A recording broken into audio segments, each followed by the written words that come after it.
قرآن کا حلیہ نہیں بگاڑنا، اس قرآن کی اتباع اور پیروی کرنی ہے، نافرمانی کے راستے پر نہیں چلنا ہے۔ اور جتنے لوگ بھی تم سے پہلے گزرے ہیں، مہلک القریٰ حتی یبعث فی امہا رسولا یتلو علیہم آیاتنا، جتنے رسول بھی گزرے ان کو اگر ہلاک کیا گیا تو اسی صورت میں کہ پہلے نبی نے آ کر ان کو سمجھایا، جب انہوں نے نہیں مانا تو ان کو نیست و نابود کر دیا گیا۔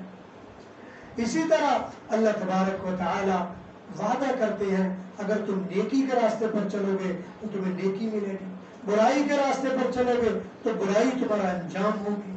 اگر کوئی غلطی کر لے فمن تاب فاما من تاب وآمن وعمل صالحا، غلطی کے بعد ایمان لے آئے، اچھے عمل کر لیں، عسى ان يكون من المفلحین، وہ تو کامیاب ہو جائیں۔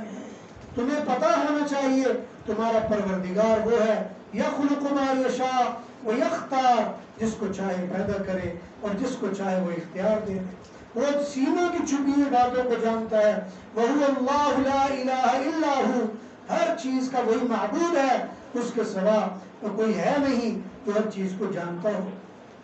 اللہ وہ ذات ہے جو رات دن، روشنی اندھیرا، ہر چیز کو جاننے والا ہے۔ وَمِن رَحْمَتِهِ جَعَلَ لَكُمُ اللَّيْلَ وَالنَّهَارَ، رحمتوں کی اسی کی رحمتوں میں سے ہے اس نے راتیں بنائی، اس نے دل بنائے، اس نے پورا نظام بنایا۔ لیکن اس کے باوجود وَنَزَعْنَا مِن كُلِّ أُمَّةٍ شَهِيدًا فَقُلْنَا هَاتُوا بُرْهَانَكُمْ، ہر امت میں اپنا کام، اپنی حجت پوری کرنے کے لیے ہم بندوبست کر دیا کرتے ہیں۔ اسی طرح پھر قارون کا واقعہ بھی سن لو، قارون کو مال دیا، آتیناہ من الکنوز، خزانے دیے، اس کے خزانوں کی چابیاں اونٹ اٹھایا کرتے تھے۔ اس کی قوم نے اس کو کہا لا تفرح، تکبر نہ کیا کر، اللہ پسند نہیں کرتے تکبر والے کو۔ اور آخرت کا دن اور آخرت کا گھر اللہ تعالیٰ نے تیار کیا ہے، اس کا بندوبست کر، اس کی طرف دھیان کر، لیکن وہ تو تکبر کرنے والا بن گیا اور وہ تو پرواہ نہیں کیا کرتا تھا۔ فرمایا فخسفنا به وبداره الارض، اس کو، اس کے گھر دولت کو زمین میں ہم نے دنسا کر رکھ دیا، حتیٰ کہ نام و نشان مٹا دیا۔ اور سورت کے آخر میں ان ساری باتوں کو سامنے رکھتے ہوئے فرمایا تلک الدار الآخرہ، یہ دنیا کا گھر ہے، نجعلها للذین لا یریدون علوا فی الارض ولا فسادا، زمین میں فساد جو نہ کرے یہ اس کے لیے ہے۔ من جاء بالحسنہ فلہ خیر منها، جو نیکی کرے گا اس کو اچھائی دی جائے گی۔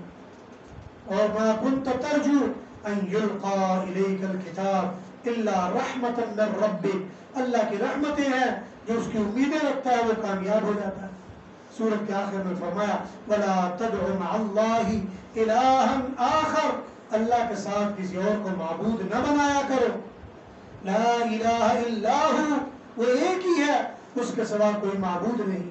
کل شیء ہالک الا وجہہ، اس کے سوا کائنات کی ہر چیز نیست و نابود کر دی جانے والی ہے۔ لہ الحکم والیہ ترجعون، اور حکم بھی اسی کا ہے اور انسانوں نے سب نے اسی کی طرف لوٹ کر چلے جانا ہے۔ دعا ہے اللہ ذوالجلال سے جو کہا سنا گیا اللہ اپنی بارگاہ میں قبول فرمائے۔ سورہ عنکبوت کا کچھ حصہ باقی بچ گیا ہے، یہ انشاءاللہ تفصیل سے کل بیان کیا جائے گا۔ وآخر دعوانا ان الحمد للہ رب العالمین۔